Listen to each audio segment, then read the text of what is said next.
Walter Elias Disney was born on December 5, 1901, in Chicago, Illinois. When he was 4, the family moved to a small farm in Missouri. It was here that Walt received his first encouragement to pursue his interest in drawing. The family stayed in Missouri until Walt was 9 years old, when they relocated to Kansas City. Walt's father took on a paper route to support the family, and Walt helped him with the deliveries for the next 6 years. At age 16, Walt moved with his family back to Chicago, where he dropped out of high school at just 16 years old. He had been working as a cartoonist for the school paper and taking night classes at the Chicago Academy of Fine Arts. At that time, the United States was fighting in World War I, and Walt joined the Red Cross Ambulance Corps by forging his birth certificate to meet the age requirement. Walt spent 1918 through 1919 in France, driving Red Cross officials and other tasks until he was discharged and returned to the United States. After finishing with the Red Cross, Walt moved back to Kansas City with the goal of becoming a newspaper cartoonist.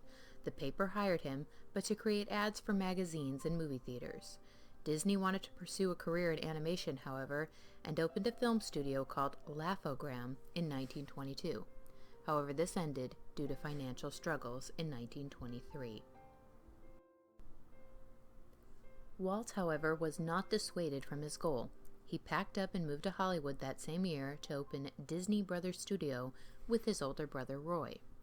The studio focused on short, animated cartoons at first. By 1927, they were focused on a series based on Oswald the Lucky Rabbit, a character created by Walt. However, in 1928, Walt was issued a major blow when the rights to Oswald were questioned and eventually taken away from the Disney Brothers. Not deterred, Walt came back with a new character called Mortimer Mouse, later renamed Mickey. In his official debut in 1928, Mickey Mouse was featured in the short film Steamboat Willie. This was the first cartoon to ever utilize synchronized sound effects. Mickey was a huge hit with kids, and soon there was a following of clubs, merchandise, and comic strips. It wasn't until 1929 that Mickey spoke for the first time. His first words were, "Hot dog, hot dog." Walt wasn't happy with the initial voice, however, and voiced the character himself until 1947, when he was too busy to handle the additional work to running the studio. World War I was the start of Walt's working life. By the time World War II broke out, Walt had an animation studio at his disposal to assist with the war effort. In 1942, Disney produced an animated short called The New Spirit, with the goal of encouraging people to pay their taxes to support the war effort. The film featured Donald Duck and was in thousands of movie theaters. The studio was also in charge of training films for the American military and created more than 1,000 insignia for the military units. During this time, Walt was reluctant to risk his career for politically driven messaging, but the studios eventually produced blatant propaganda works such as De Fuhrer's Face and Victory Through Air Power. Victory Through Air Power was turned into a live-action movie in 1943 of the same name and was viewed by both President Franklin Roosevelt and Winston Churchill.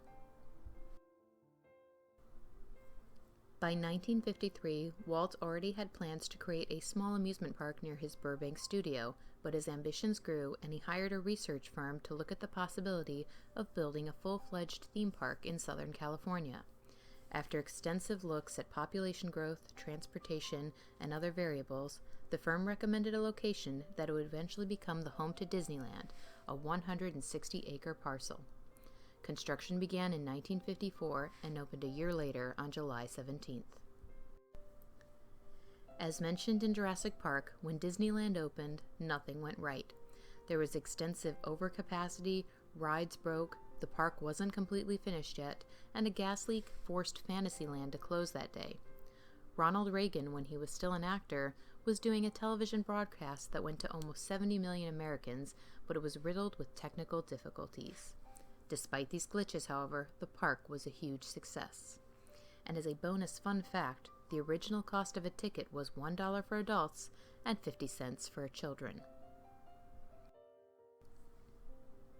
In 1965, Disney unveiled plans to create another theme park called Disney World, which would also feature the experimental, prototype Community of Tomorrow.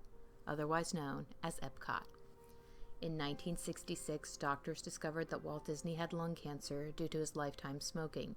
He died 1 month later in December. He was 65 years old at the time. Rumors have persisted that Disney had himself cryogenically frozen with hopes that he could be brought back to life.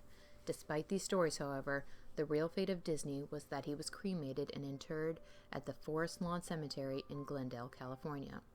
The first person cryogenically frozen in the U.S. wasn't until 1967.